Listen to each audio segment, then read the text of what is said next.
Salut tout le monde, c'est Mathieu, j'espère que vous allez bien. On se retrouve aujourd'hui pour une nouvelle vidéo. On va parler de la Ligue des Champions. Le 12 et 13 décembre prochain se jouera la dernière journée de phase de groupe de la LDC. On connaît déjà quelques équipes qui seront au rendez-vous des 8e, mais pas encore toutes les équipes. Donc on le saura la semaine prochaine et on va s'intéresser tout de suite aux formations qui pourraient rejoindre City, Arsenal, le Real Madrid, le Bayern Munich dans cette vidéo. On commence donc avec le groupe A qui accompagnera le Bayern Munich et qui se qualifiera en 8e de finale. Le Bayern, c'est officiel, et derrière les trois équipes peuvent encore aller jouer une place en 8e de finale et peuvent donc être le dauphin du Bayern dans ce groupe A. Copenhague, Galatasaray et Manchester United. Même si Man United a très peu de chances de se qualifier, hein, bien sûr, parce que s'il y a un vainqueur entre Copenhague et Galatasaray, quoi qu'il arrive sur sa pelouse contre le Bayern, ils ne seront pas qualifiés. Donc déjà, je vous dis ça tout de suite, je ne vois pas Man United se qualifier pour les 8e de finale. Et il y aura ce match importantissime, un 16e de finale, tout simplement, entre Copenhague et Galatasaray du côté du Danemark, où le vainqueur ira chercher les 8e de finale. Copenhague est un petit peu l'équipe surprise, hein, de ce groupe A, dans ce groupe de la mort, un des groupes de la mort, bien sûr, c'est pas le seul. Copenhague était peut-être le petit poussé du groupe et ils sont deuxièmes avant la dernière journée. Ils ont été faire 0-0 sur la pelouse du Bayern Munich. Ils ont gagné sur sa pelouse contre Man United. Vraiment, c'est une très très belle équipe et ils reçoivent Galatasaray. Ça va être compliqué, bien sûr, face à Icardi, face à Ziyech, mais je vois bien Copenhague l'emporter. Vraiment, c'est un jeu très intéressant, un jeu efficace, plutôt agréable à suivre, très costaud défensivement aussi. Ils ont su aller chercher ce point du match nul contre le Bayern, donc c'est quand même costaud, c'est pas rien. Donc je vois pas Copenhague aller chercher cette victoire, donc se qualifier pour les 8e. Et je ne vois pas Man United battre sur sa pelouse le Bayern Munich, très sincèrement. Donc je vois bien Galatasaray également en 3, donc je pense que ça bougera pas. Bayern, Copenhague, Galatasaray et Manchester et United. On passe maintenant au groupe B, celui d'Arsenal, du PSV, de Lens et de Séville. Arsenal et le PSV seront en 8e de finale, c'est déjà officiel, il n'y aura plus de doute là-dessus. Donc le match entre le PSV et Arsenal va se jouer un petit peu pour rien. Mais par contre, l'autre, entre Lens et Séville, ne va pas se jouer pour rien du côté de Bollaert de Leis, où le vainqueur ira chercher la Ligue Europa. Il faut que Lens fasse au moins un match nul.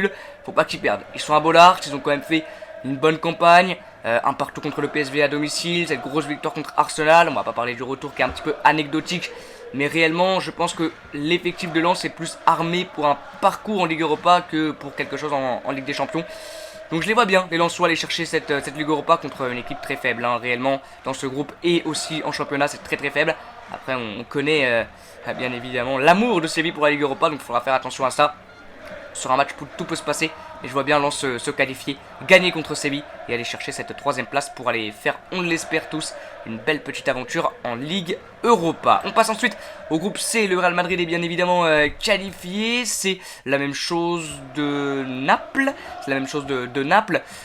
Après, voilà, il faudra faire attention quand même au niveau du goal average avec Braga qu'ils vont affronter, avec Braga, pardon, qu'ils vont affronter.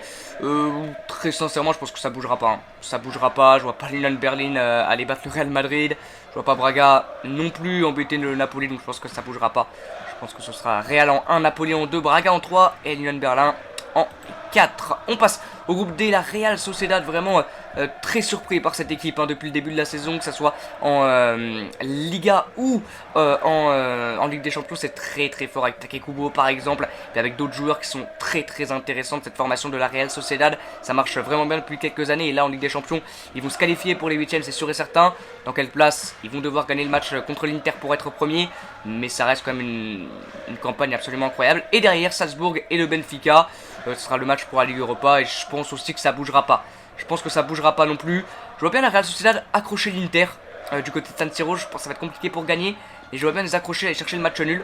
Donc je vois bien un match nul de la Real Sociedad sur la pelouse de l'Inter. Je pense vraiment qu'ils peuvent leur poser beaucoup de problèmes, un petit à partout. Donc je pense que ça bougera pas non plus. Salzbourg va aller chercher la Ligue Europa, et devant on aura la Real Sociedad et l'Inter en 8e. Attention, la Real Sociedad, hein. Ça peut être l'équipe surprise, bien évidemment, cette année en Ligue des Champions, à ne pas sous-estimer.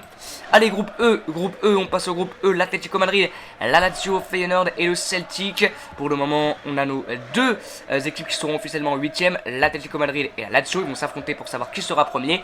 Et l'autre match, c'est un match qui servira à rien, parce que Feyenoord sera directement en Ligue Europa. Donc là, On va pas se poser la question qui ira en 8ème. C'est déjà officiel, l'Atlético et la Lazio.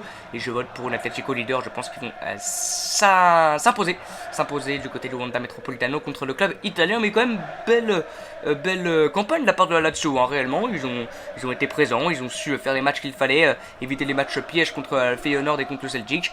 Donc c'est plutôt intéressant.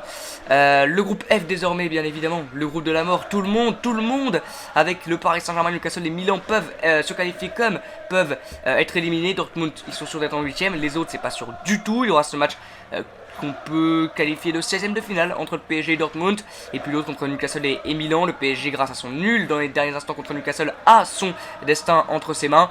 Ça va être compliqué. Très sincèrement, je ne vois pas le PSG aller en Ligue Europa. Et je vois pas le PSG être 3ème. Alors vraiment, vu ce qu'a fait Newcastle, ce serait mérité pour que Newcastle soit en 8ème, bien évidemment, parce que même ce nul, il est rageant contre le Paris Saint-Germain. Mais je pense que le PSG va faire le job contre Dortmund. Je pense vraiment que le PSG va faire le job contre Dortmund. Ça va être compliqué là-bas, hein, faut pas se mentir, bien évidemment. Et je vois bien comme le Paris Saint-Germain allait gagner. Ils savent que c'est le match le plus important de la saison. S'ils le ratent, leur saison est foutue. Ils le savent les Parisiens. On ne les a pas vus cette année toujours très bons dans les grands rendez-vous, surtout à l'extérieur. Il va falloir sortir du très lourd. Mais bon, je pense qu'ils peuvent encore une fois s'appuyer sur des individualités qu'on a vues par exemple contre le Havre. Là ce sera pas le même adversaire, mais Vitinha et Mbappé ont sorti leur épingle du jeu. Je pense que ça peut être pareil sur ce match-là. Donc je vois bien quand même Dortmund finir premier au niveau du goal average, PSG deuxième. Et puis ouais, c'est à domicile, je pense que Newcastle va s'imposer contre le Milan, assez faible quand même le Milan. Donc je pense que ça bougera pas. Dortmund, Paris, Newcastle et Milan. Et on termine avec le dernier groupe, le H, Barcelone, Porto, Shakhtar et le Royal Antwerp.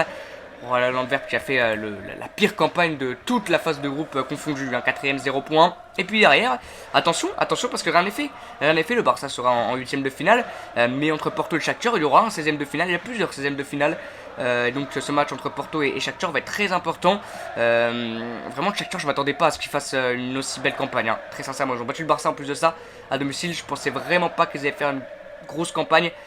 Maintenant, je pense qu'ils seront en Ligue Europa et Porto va s'imposer. Ils sont chez eux. Porto a un jeu quand même intéressant. En Liga NOS, c'est aussi plutôt pas mal. Ils sont chez eux, ils vont pas s'incliner. Donc je pense que ça bougera pas. Barça, Porto et Shakhtar. Je pense que ça bougera pas. Voilà. Merci beaucoup. En tout cas, merci beaucoup d'avoir suivi cette vidéo avec moi. N'hésitez pas vous dans le chat à me dire, enfin dans le chat, espace commentaire pardon, à me dire qui ira en 8ème pour vous. Je vous dis donc comme d'habitude à bientôt. On se retrouve demain pour un live le soir. On va commenter un match de Ligue 2. Donc à demain les amis. Et comme d'habitude, ciao.